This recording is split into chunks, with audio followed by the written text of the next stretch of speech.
boa tarde, boa noite, boa madrugada. Toda hora é hora de estudar. Vamos estudar hoje uma matéria que nós já vimos e, por sinal, vimos em 3 blocos. Hoje nós vamos fazer a revisão desses 3 gêneros aqui que são extremamente parecidos, mas possuem as suas diferenças. Quais são eles? A fábula, o apólogo e a parábola. Veja só, qual a diferença e a igualdade? São textos curtos, costumam ter moral da história. Veja só, a fábula é um texto metafórico. O que é um texto metafórico? Metafórico lembra metáfora. Quando você pensa em metáfora, você pensa em figura de linguagem, que é uma comparação sem os conectivos comparativos. Por que eu estou falando isso? Porque a metáfora não tem... Lembra que eu sempre utilizo o mesmo exemplo. Iracema, lábios de mel. Ela tem lábios adocicados, como mel. Fica subentendido isto porque ali existe uma comparação. Não está dizendo que os lábios de Iracema são tão doces quanto mel. Tão quanto são elementos comparativos para que você veja a presença da comparação na oração, visível, facilmente. Agora, quando você... E existe o nome da figura de linguagem chamada comparação, tá? Agora, quando nós estamos falando de metáfora, é porque essa figura de linguagem ela não está presente, certo? E a fábula é um texto metafórico. Apólogo e parábola também são metafóricos, assim como também todos eles têm uma moral. Todos eles são moralizantes. Os 3 tipos são textos curtos. Nós vimos isso em aulas separadas, lembra? Aí vou ainda nas igualdades. Outra igualdade que ele tem é a narrativa, que é curta, da estrutura linear, que tem início, meio e fim, que você tem a introdução com a apresentação, que você terá a descrição para que você possa entender o enredo daquela história, que você tem no seu desenvolvimento conflito, porque em todo o seu desenvolvimento narrativo, certo? Tem o quê? Tem o conflito, que tem o clímax é o que prepara para o desfecho, que é o final de toda e qualquer história. Narrativa, estou chamando a atenção, nós estamos estudando narração direto, certo? Então, veja só, os 3 textos têm narrativas curtas, a estrutura é simples, que ela é linear, não tem diferença alguma, certo? As 3 fábulas, o apólogo e a parábola, essas 3 matérias aqui, elas são curtas e são textos, tá? Essas são matérias que quando caem no Enem se confundem, porque a pessoa fica, caramba, é o que mesmo, hein? Por quê? São curtas. Eu estudei com o apólogo. O que é o apólogo? A parábola a galera lembra mais, né? Por causa da brincadeira, né? Que existe, dos trocadilhos, né? Agora, apólogo, fábula, você pensar nas histórias na fábula e de repente você cai naquele livro de fábula grosso. Não, esse daqui não pode ser fábula. Então, veja, eu fiz questão de trabalhar os 3 separados e hoje revisar os 3 com suas igualdades e diferenças. Então, veja, os 3 possuem narrativa curta de história, de estrutura linear, a introdução, o desenvolvimento, onde tem conflito, que é o clímax, né, o ponto auge da história, que prepara para o desfecho. É sempre assim? Sim, é sempre assim. Público-alvo de qualquer faixa etária para os 3. Dependendo do gosto da pessoa, qualquer um pode ser interessante. É claro, se você parar para analisar, né, vai depender do gosto de cada um. Há pessoas que não gostam de fábulas, mas há pessoas que gostam das parábolas. Por quê? Porque a parábola, se você parar para analisar, parábola lembra o quê? Lembra o sermão. Posso contar aqui? O sermão. Lembra o sermão? Na igreja tem sermão, não tem? O padre não prega? Tem sermão. E se você parar para analisar, ele prega um texto, padre, igreja no geral, né? Até porque a parábola, ela trabalha com a sociedade, ela é voltada à sociedade, e assim também como ela é voltada à religião. Tanto é que esse é um comparativo. Costuma ter nas parábolas? Sim, costuma ter nas parábolas. Mas por que tem isso na parábola? Porque a parábola, ela tem, olha o diferencial desses três textos. Além da moral, qual vai ser, né? Eu tenho personagem, porque o meu personagem na parábola são os seres humanos.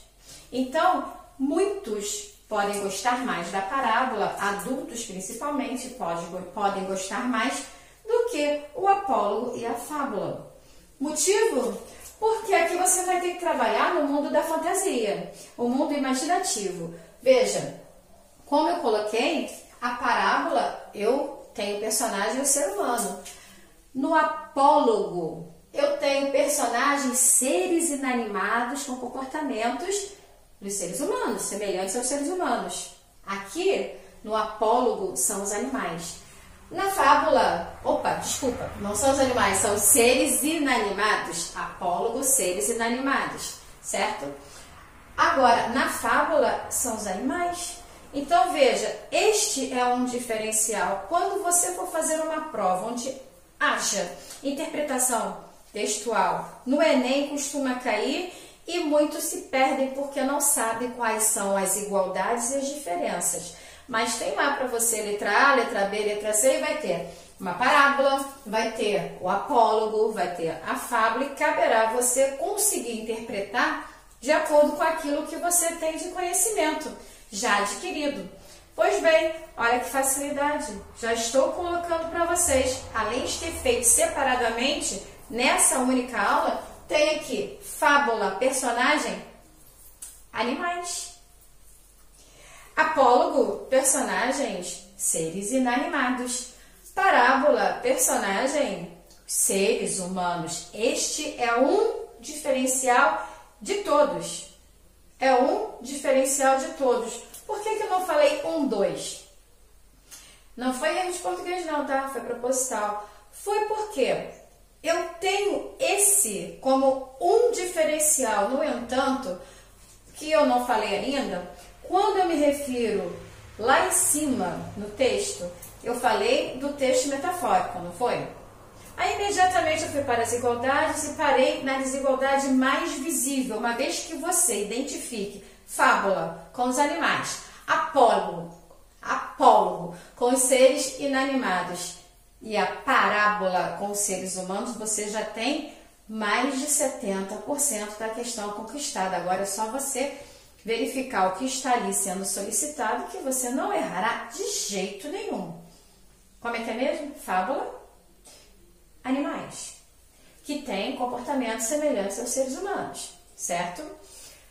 Apólogo, quem é? Os seres inanimados, os objetos, o que você imaginar, ok? E parábola? A parábola são os seres humanos, correto?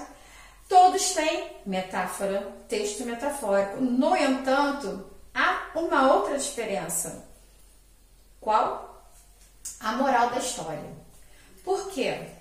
Eu tenho uma que é explícita e eu tenho dois textos que aparecem de forma implícita. Quando você vê a fábula, a moral da história da fábula, ela é explícita, ela é visível, não é para você tentar identificar. Ela está ali na sua frente, estampada. Isto quando, ao término da história, ela não está lá embaixo escrita, certo? Esse é um ponto. Porém, eu aqui tenho em ambos os textos, né? Apólogo e parábola, eu tenho igualdade. Eu tenho a igualdade com relação à moral, que ela é implícita. Porque aqui a ideia é levar o leitor a identificar. Lembra sobre a história que vocês viram lá, sobre o vestido, né, que está lá no texto de vocês, falando do apólogo? A história, eu gostei da história, do novelo, quem apareceria mais, né? Então, veja, eu tenho aqui a presença, neste texto, eu tenho a presença implícita. No final das contas, caberá a quem está lendo identificar, não estará tão visível. O mesmo acontece, só que, não se esqueça, a moral da história implícita é porque está sempre voltada, em sua maioria, 99%, vamos dizer assim, em sua maioria a religião, a fatos vividos pelos adultos, né, na sociedade também. Então veja, aqui você vai pegar o ser humano na sociedade e em alguns momentos podem trabalhar com a parte da religião, correto? Aqui você não trabalha com religiosidade nenhuma, nem com o ser humano. Aqui você trabalha com os objetos, os seres inanimados. E aqui você trabalha com os animais tendo vida. Muito difícil essa matéria. Gente, olha só, quando vocês estiverem fazendo prova, isso aqui é para ser gabaritado. Porque foi trabalhado individualmente e hoje eu estou, depois de trabalhar individualmente cada um, vocês escreveram cada tipo. Agora vocês têm os 3 ao mesmo tempo com um quadro onde eu apresentei para vocês as diferenças e igualdades. Não se esqueçam de manter os seus cadernos em dia, tá? Com os quadros todos, tá bom? Galera, essa foi a aula de hoje. Estudem, não pode parar de estudar. Sei que não é fácil, que dá vontade de parar, mas a gente não pode parar, sabe por quê? O ensino não pode parar e além do ensino não poder parar, a nossa mente, quanto mais tivermos em conhecimento adquirido, mais estaremos evoluindo, até porque isso é algo que ninguém pode tirar de nós, o conhecimento, certo? E vamos estudar, vai chegar a semana de prova.